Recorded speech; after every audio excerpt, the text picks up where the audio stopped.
Welcome to Mana TV and TV5 viewers. Welcome to Insight with Praveen Puram. So today our focus is on AAPI. Most of you might not know what is an AAPI, and today I wanted to bring it to notice of you. What is AAPI? AAPI is an American Association of Physicians of Indian origin. Do you know what it does? It is the gathering of all the physicians across the United States. Do you know there are more than 120,000 people of Indian origin doctors? And this organization is the oldest organization, and it represents many of our doctors who are the front-end warriors today during this COVID period as well. And we should be proud to be an Indian and having this organization serving across the nation.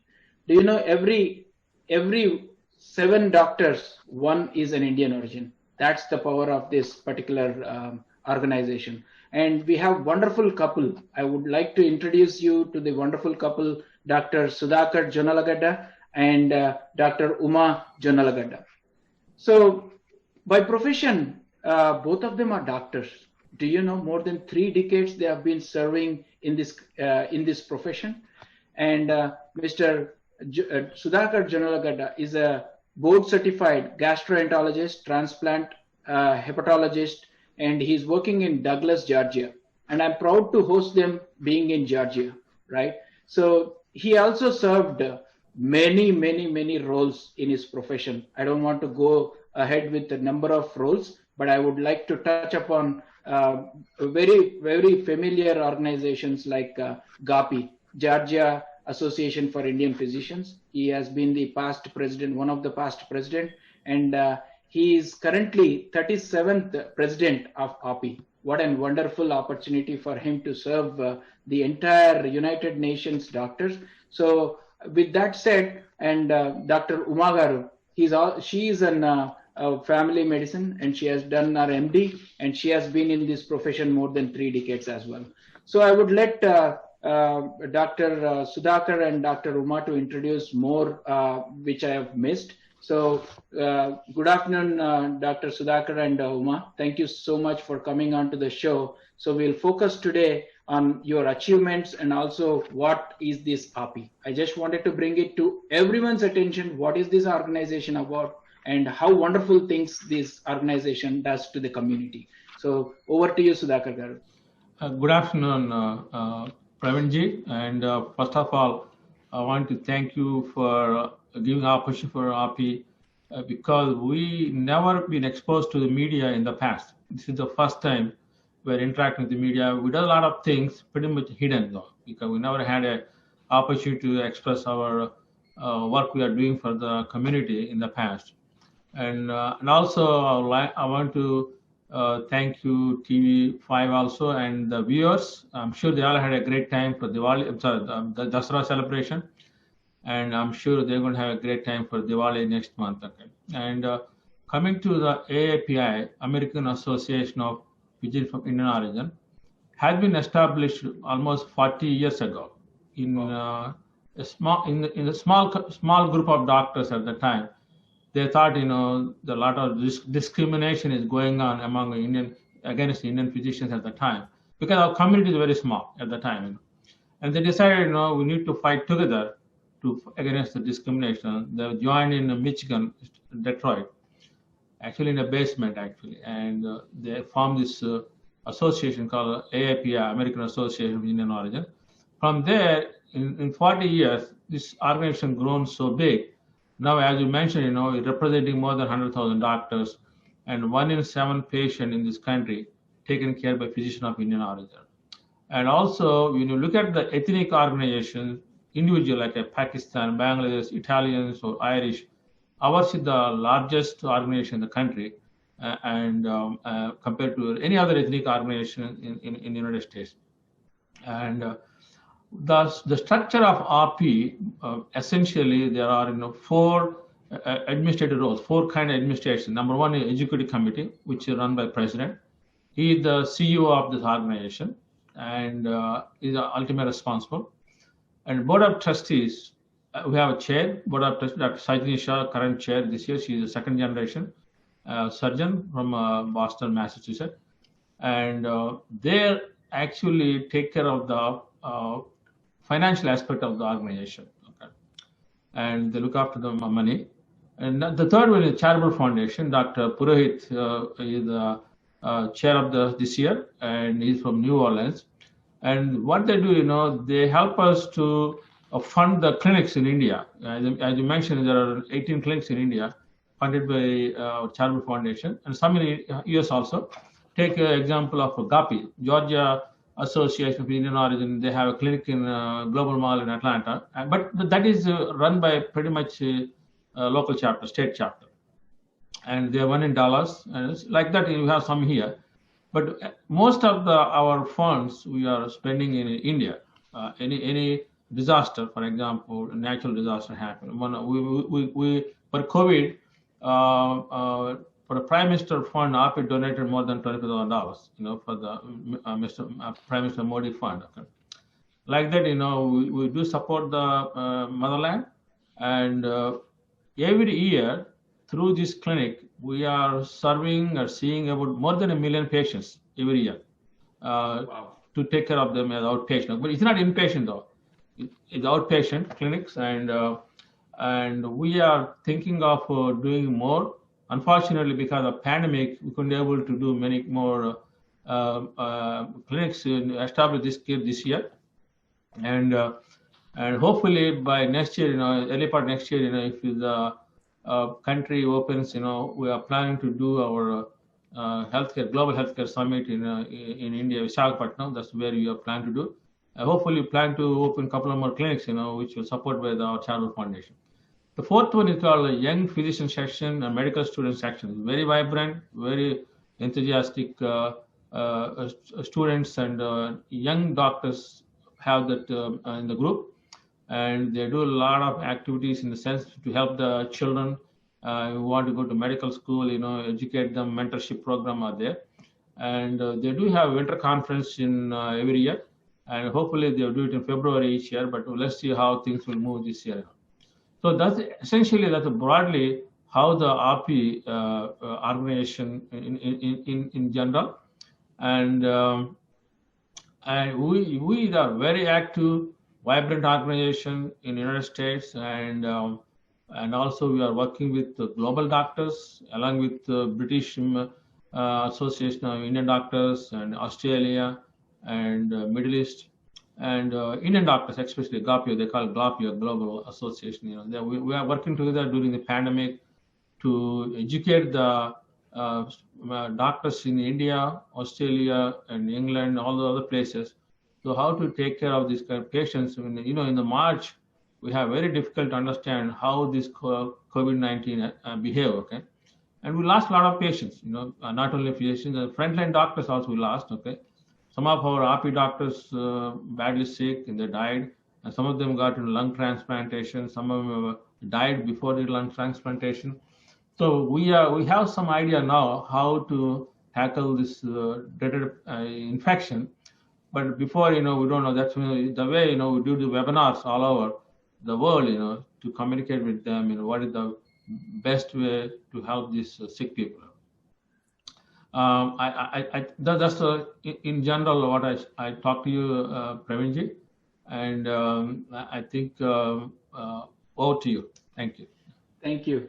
What an incredible history of AAPI. Thank you, Sudhakar Garu. And this year, 2020, has been special to you. So we will ask our First Lady, Dr. Uma, as well. So what is the vision as a First Lady of AAPI? Do you have anything that you want to accomplish during 2020? Thank you, Vinodji, first of all. And I want to thank Mana TV for hosting this event for us. I'm proud to say a First Lady of the AAPI, such a prestigious organization. As a First Lady, I don't have duties, obligations, but whatever I do, I support the president and also the organization, whatever it strengthens the organization. This year, I took up two of the important things. One is vigorous campaign against decrease the obesity. Okay.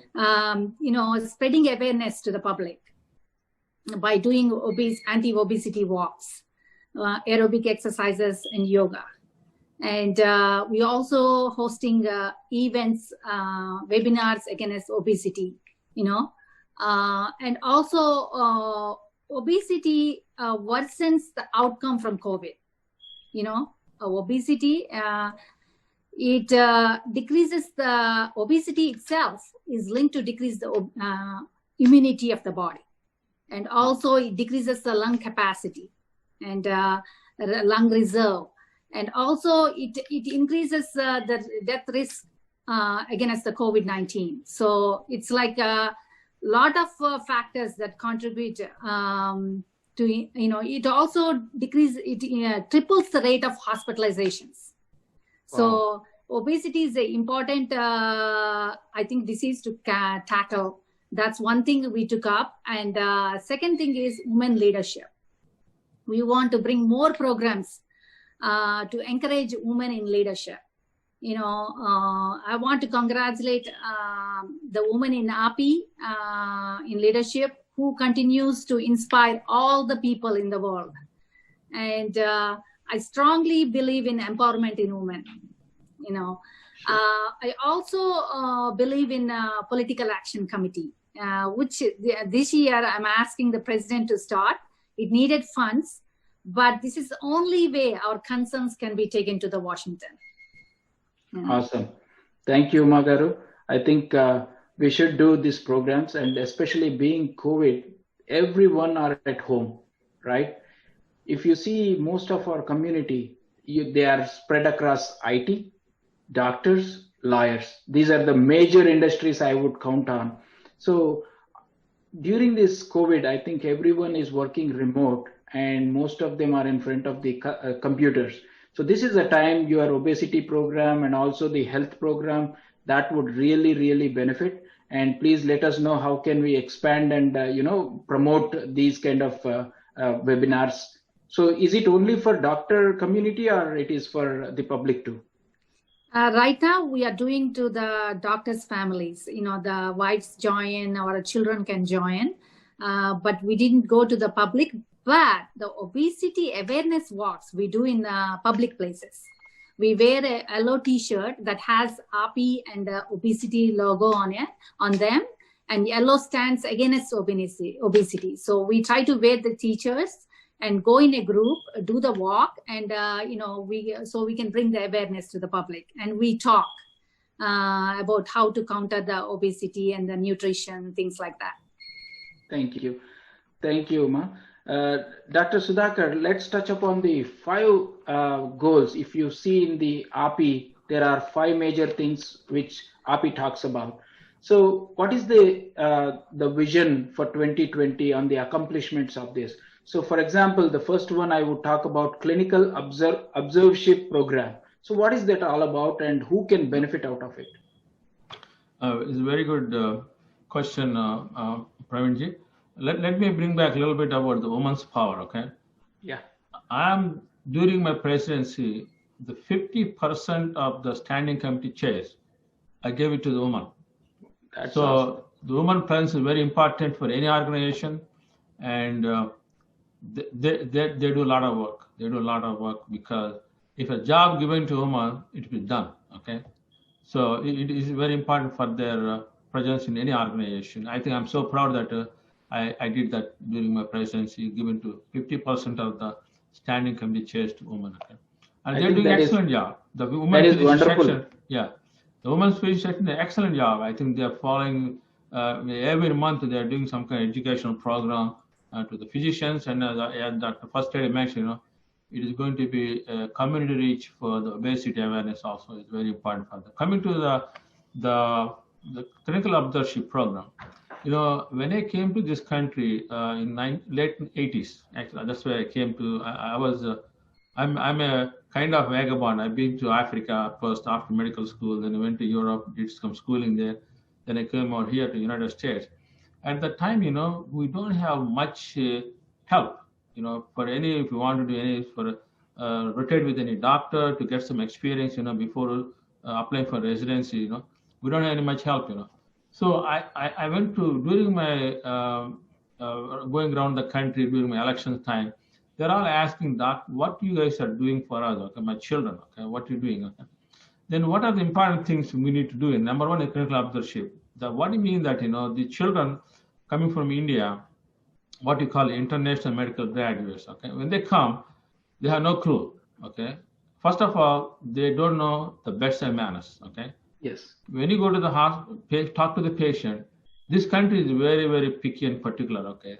They expect that, the doctor should talk to them the way different than what we do in back home. I'm not putting our country back, but there are different country act different way. Different patient behavior is different.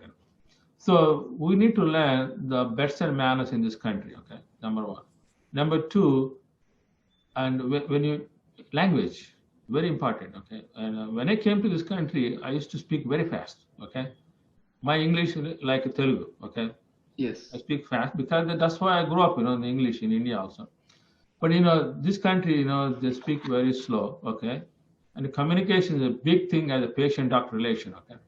And those things they will learn during the clinical observership program, okay? This is about a 4 weeks rotation with a board-certified physician practicing in this country who are the AAPI members, okay? And they can work with them and understand them how to all these things I just mentioned. And AAPI will provide them a certificate end of the 4 weeks rotation that, you fulfill the rotation 4 weeks, with the observer and observee, how both will evaluate each other. And if they're satisfied, will give a certificate, and that will help them see that is a good, credential for the candidate. Okay, when you apply for the residency, it's a good credential. Okay, that may help or may not help, but definitely, when you go for interview, they look into that, what kind of experience the student has.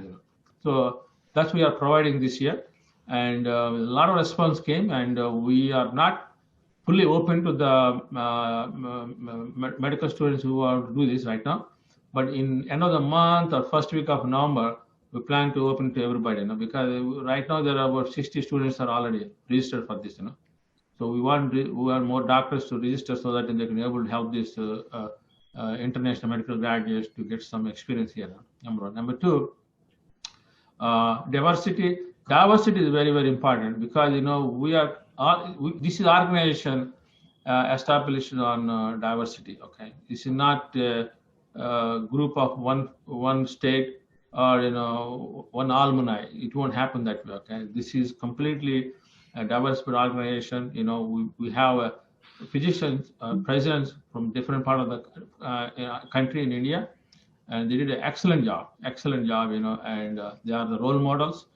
And I think diversity is very important. That's my goal actually. And which I'm already working with that, and I'm sure that will help. That we don't focus on one alumni or one state running the show. Okay, so that's very important. And PAC, the first lady mentioned, PAC is very important priority of mine, and I'm going to establish soon because I'm looking for. See, the PAC is very important because ours is a 501c organization. Okay, I cannot support any political parties. Okay, because that's our goal. Okay, we will not belong to any political party. We don't support anybody. So, but with the PAC, they can do it because that's where most of these organizations they have PAC, and PAC will interact with the legislators, lawmakers, so that they can able to work with what this organization required. Physicians, for example. Okay. So, for example, the green card backlog. Okay, for H1 visa doctors. Okay. More than about 400,000 doctors, I think, they're still waiting on a green card, on H1 basis. We are working. Our legislative chair, Dr. Sampath Sivangi. Okay, he's working with them, and some or other, we lost touch with them. Okay, because the bill has been in the Senate, and because of COVID, I think everything went backlog, so that we are still on that, and hopefully, it will help these. Students, waiting on a green card. Okay. You all know that, if a doctor on H1 visa If you have family, obviously they have family. If they have a kid, the kid don't get green card in 20 years. You have to go back to the country of origin where the parents came from. Okay, so that's wrong. It should not happen like that. Okay, because they grow up here, went to school here, and they cannot go out of the country back to in 20 years without, language is a big issue for them. This is very difficult stress for the kids. Okay, I think it should not happen. I'm sure API we're going to work with them and see if we can able to help these backlog H1 backlog doctors. Coming to the membership benefit, as I mentioned, okay, we are doing the CME, continuous medical education. We are providing 20 hours of free CME to the members of the membership benefit, okay, which already going on. I'm sure they'll love it, and that's going to be help. So that every state required 40 hours actually per year. In 2 years actually 40 hours, and API provided 20 hours free CME, so that help them. Maybe if they can get 20 more elsewhere, if they want to go and get those credits. So there are several also this year. Nothing against Mana TV. We API plan to do a community health education program with a GTV, which is I'm sure a GTV one of the media partner, and we're going to bring a disease. For example, next month is November, is a lung cancer awareness month. Okay. So we're going to bring speakers to tell the community, what are the important things to look into the lung cancer, what are the treatment available, a little bit question and answers. It's a 30-minute slot for GTV. We contract with them. So these things are going to happen for next 6 months. I signed a pilot program, first time in the history of API. Okay, the media interaction going to be there. First 6 months, so I signed the contract, and hopefully it will benefit. Hopefully, future presidents also will continue. So there are so many things in the pipeline, and most important thing, I just had a big meeting with the president of ECFMG, which is the Education Commission for Foreign Medical Graduates, and that they changed the whole system now. Okay, in order for them, the students from India, to take this USML examination, they need to get accreditation with ECFMG. Otherwise, they won't allow to write the exam ECFMG. Okay. Every year, 80,000 students are graduated from India, 80,000. Out of that, about 2,000 doctors will come to India, $1,500, $2,000, okay? Those students will get affected if the Indian government medical schools are not accredited with the World Federation of Medical Education. They call it WFME, okay? Okay. So I worked with the ECFMG president yesterday, and we're going to have a great plan to help to enhance. You have to register before 2024. Okay. After that, children graduating after 2024, they are not allowed to write. Okay. To try to enhance the process of forming committee to go with ECFMG and also the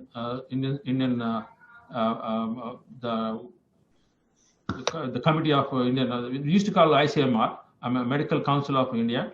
Now they changed it to different sector. I think so we're going to work with them and see if we can able to accreditation with ECFMG, so they all can able to take the exam in time.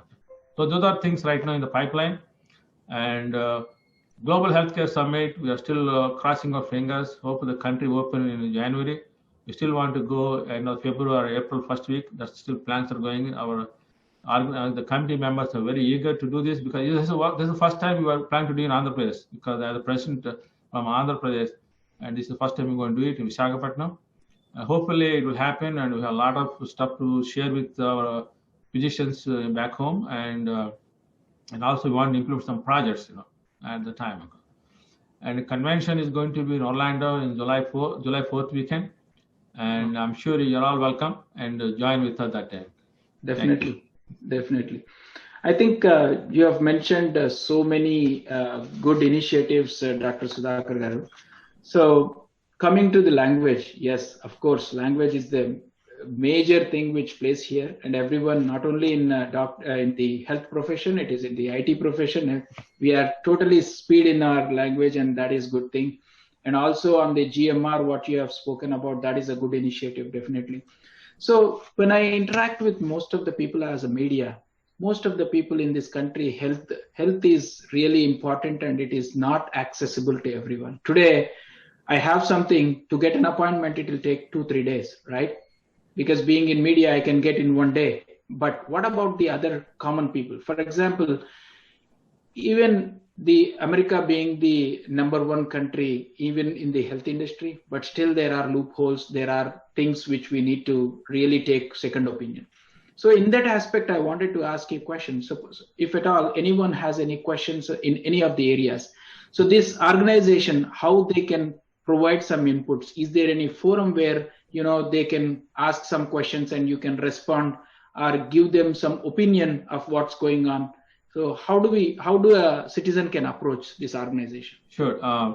We established, particularly COVID, I'm talking COVID-19, okay? Mm-hmm. We established a COVID online help, okay? And there is a number, there's an email address where, AAPI web has, if you can send a question to that email, our group of physicians who are helping in the COVID online will answer them.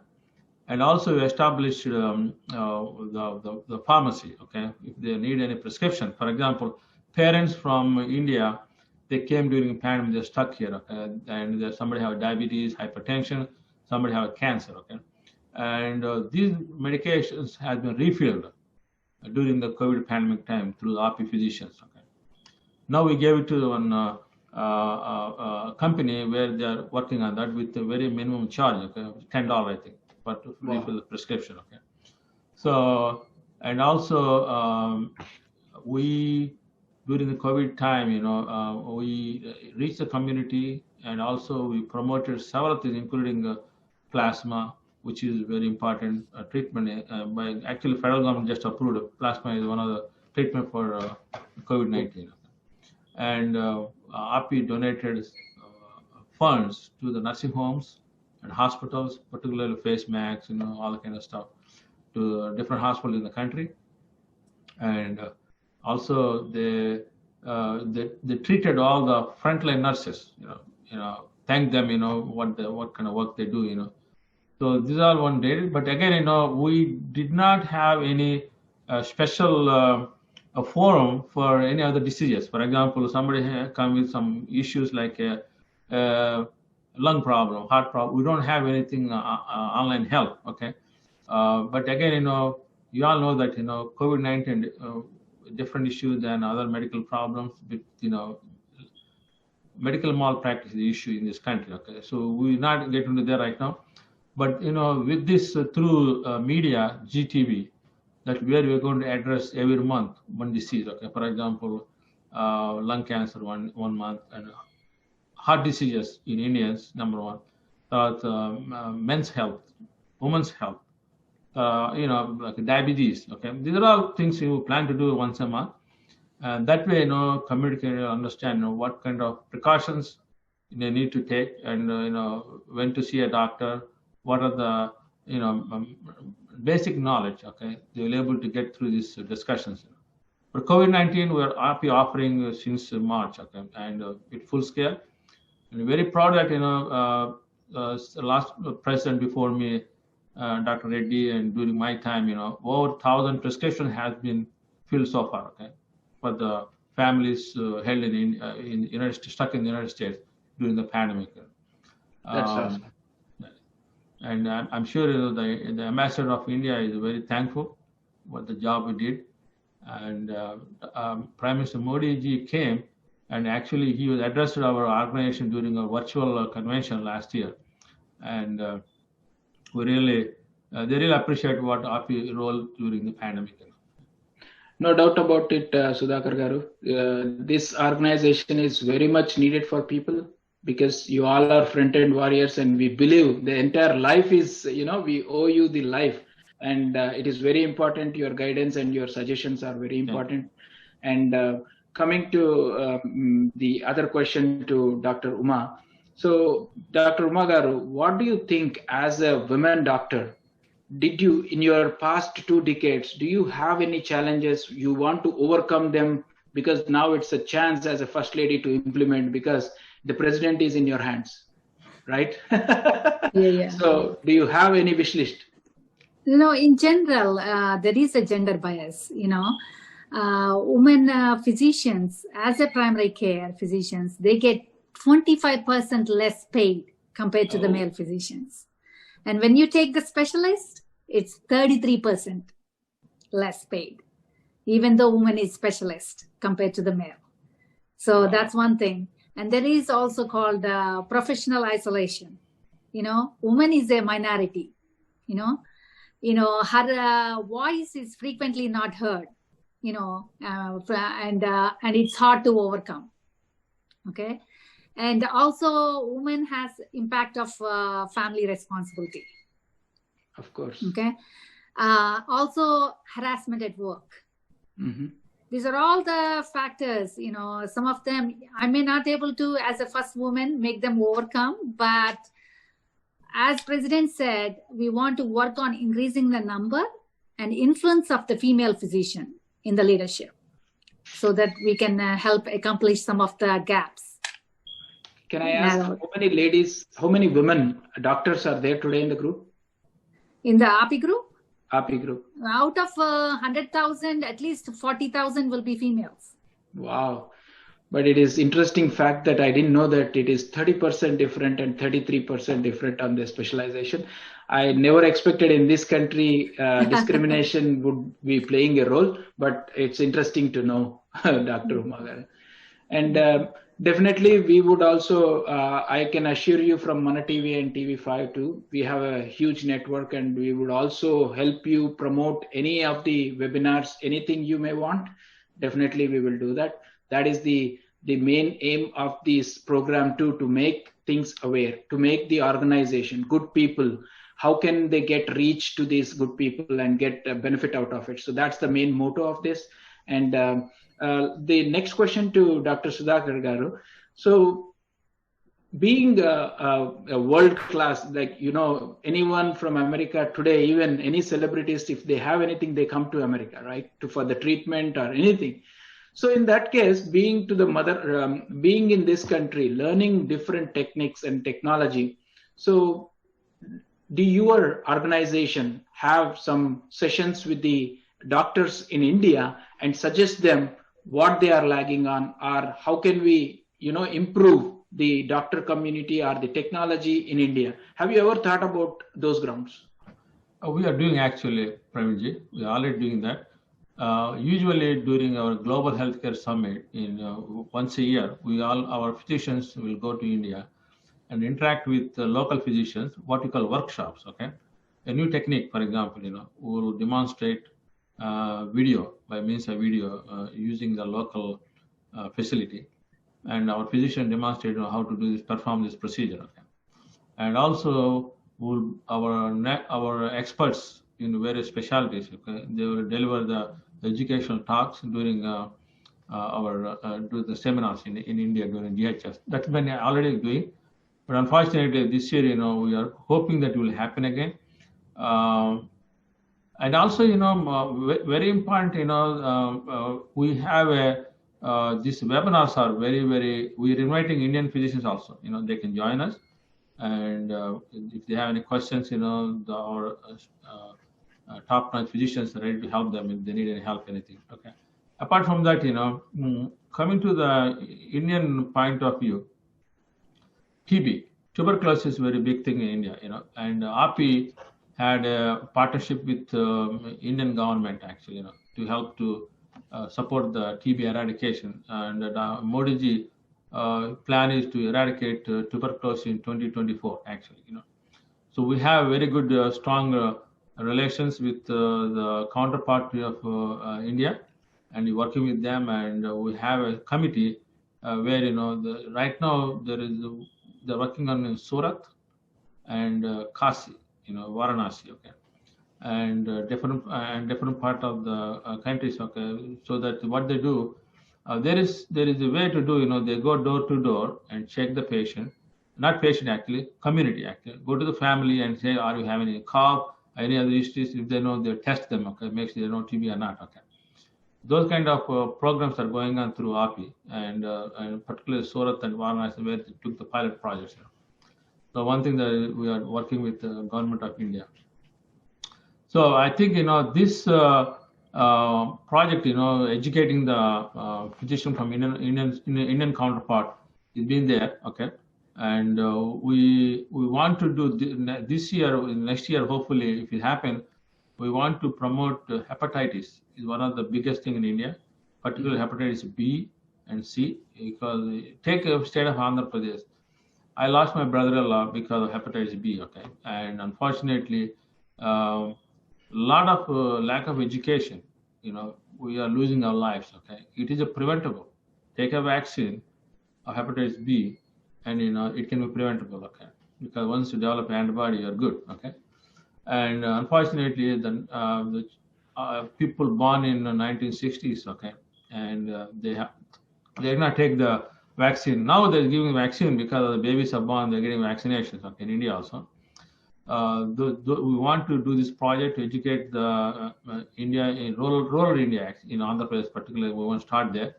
And I talked to the health minister of Andhra Pradesh last visit in January this year, and he's very encouraged, and we're going to promote that. And also we spoke to the Honorable Chief Minister Janalagada. And hepatitis C, we have a great drugs.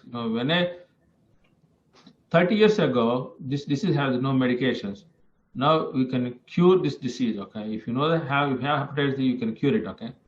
Used to be a big burden on the dollars, healthcare dollar, okay? Because no treatment and transplant is a big thing. Now we can treat the hepatitis C, but the lack of education, okay? The community should know that, the help is available, go and get it, okay? So these things, we're going to discuss during a Global Healthcare Summit.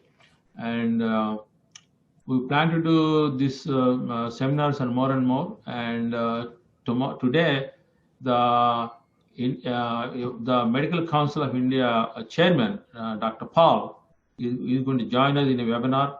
We'll have communication with him, anything, what are the advances when they need to learn or what they have in India. This is a mutual understanding, okay? They may have better technology, we need to learn from them, okay? It's a mutual benefit, This kind of stuff, we're going to do it. Definitely is going to be very good interaction during these meetings with the counterpart Indian doctors. They're doing a great job, and I'm sure we're looking for much more greater days in future. Thank you.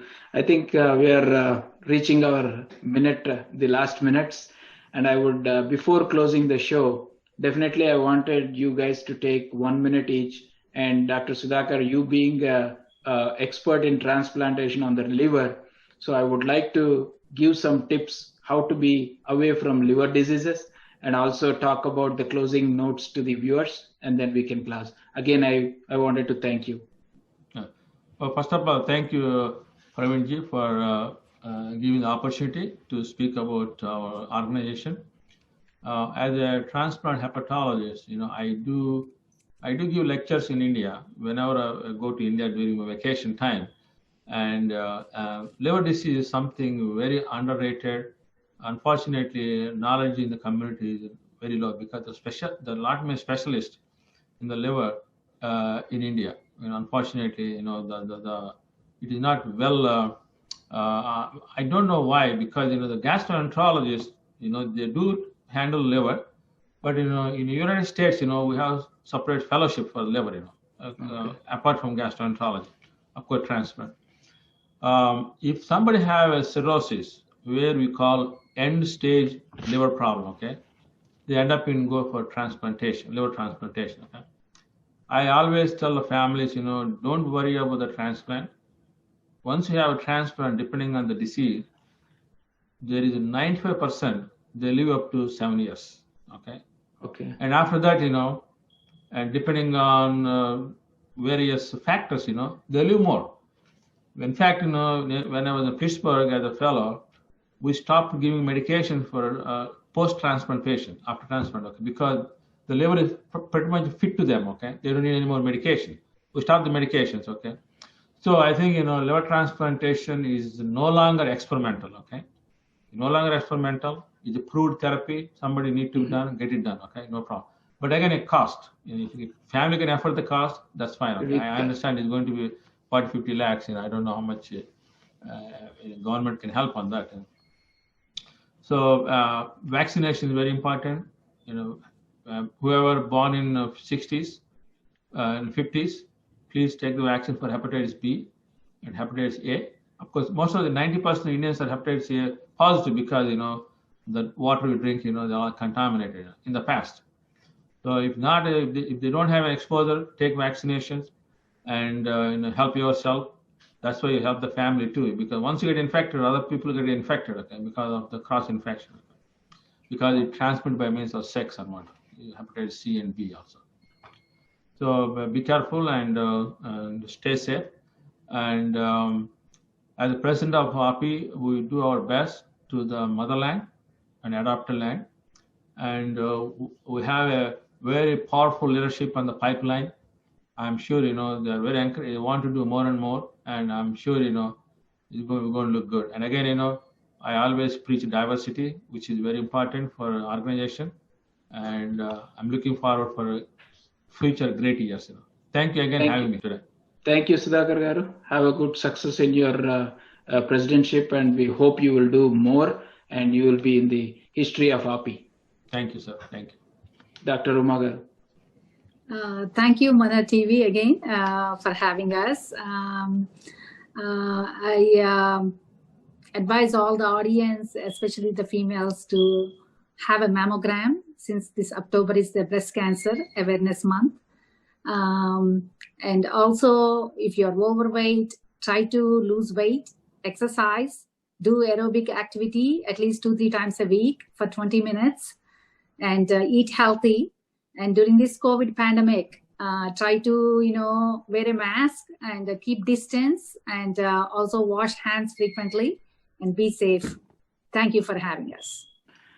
Thank you, all the viewers. This is all about today. Know more about AAPI. And thanks to the wonderful couple, Dr. Sudhakar and Dr. Uma, for their valuable time, and not only spending in their profession and AAPI and again with the TV media.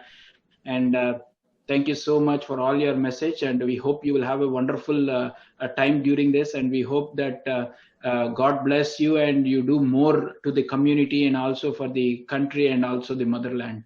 Thank you all.